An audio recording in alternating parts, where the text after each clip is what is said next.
Or Shalom is a special place, as all of us know.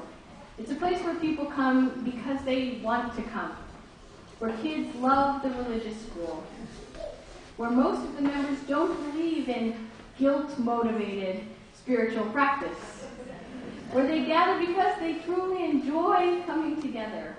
It's a place founded on a vision of bringing all kinds of people together for the sake of peace, Jews and people of other backgrounds. Or Shalom means light of peace, as we've heard earlier this afternoon, and at its best, this community is just that, a beacon. I came to Or Shalom because in this community I see such a strong foundation and such tremendous potential. When I was here for my first visit leading a Friday night service, the group was just bursting with joy and song. It's just what Marcella was commenting on. This group it's ready to ignite. People wanted to sing. They were ready to try new tunes and eager to share familiar ones. The mood was friendly and down to earth. During that first visit, I met the board at a dinner gathering, which is the way board meetings happen at Or Shalom over dinner. And I felt an ease and a lightness that invited all different parts of myself into the room. And even more than I had ever felt in my rabbinical work in New York City.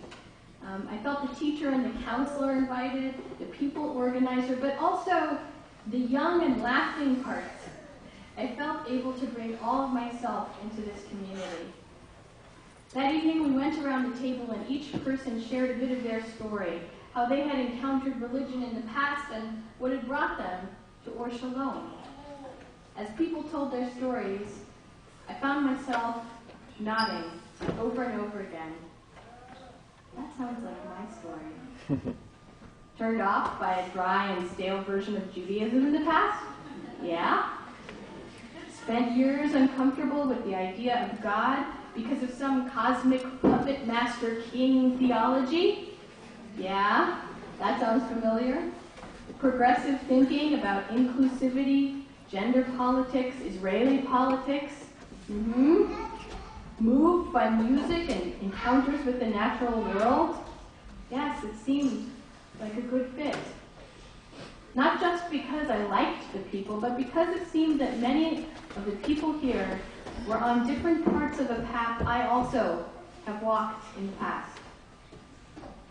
So there are a few things I want to promise you as your new rabbi. When you come through my door, when you come to services, I won't assume that you are Jewish, that you know Hebrew, that you support every action of the state of Israel no matter what, that you are straight, that you believe in God. I won't even assume that you're a Democrat.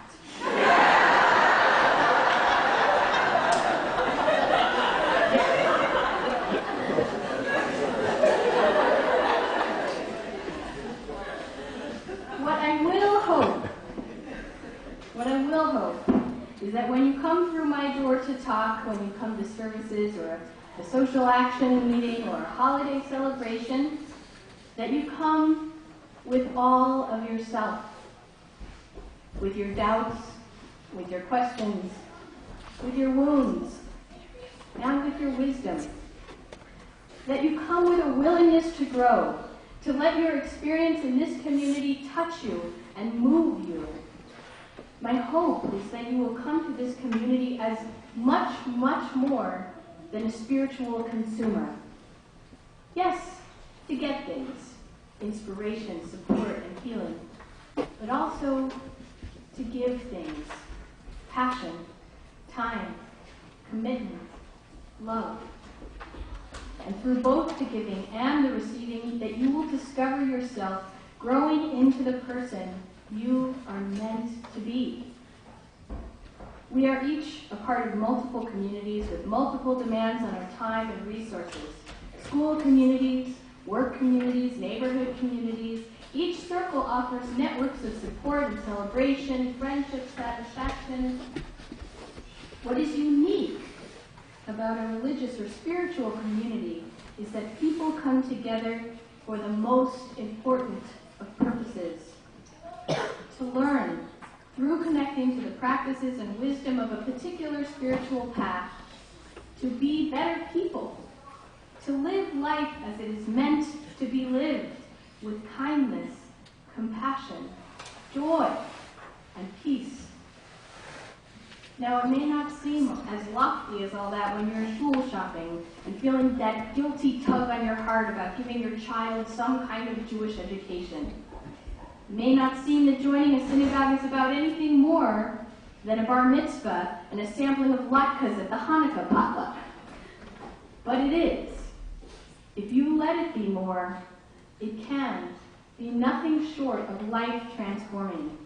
Not just about how you spend your Friday evenings, but about how you communicate with your spouse, how you heal from grief, how you make crucial decisions, how you celebrate life's most spectacular moments, and who is there with you on the mountaintops and in the valleys. Judaism was not designed to be a hobby.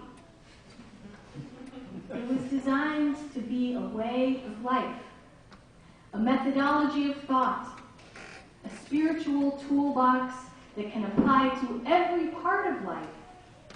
It has carried generation upon generation through every imaginable human condition. We are not the first ones to doubt the puppet master theory of God.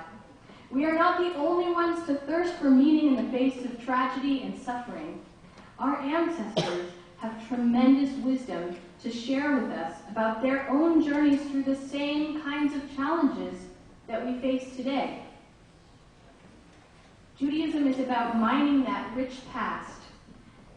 But even more importantly, it's about applying tradition to the present, because there are things that are new about what we face that our past ancestors have never known before.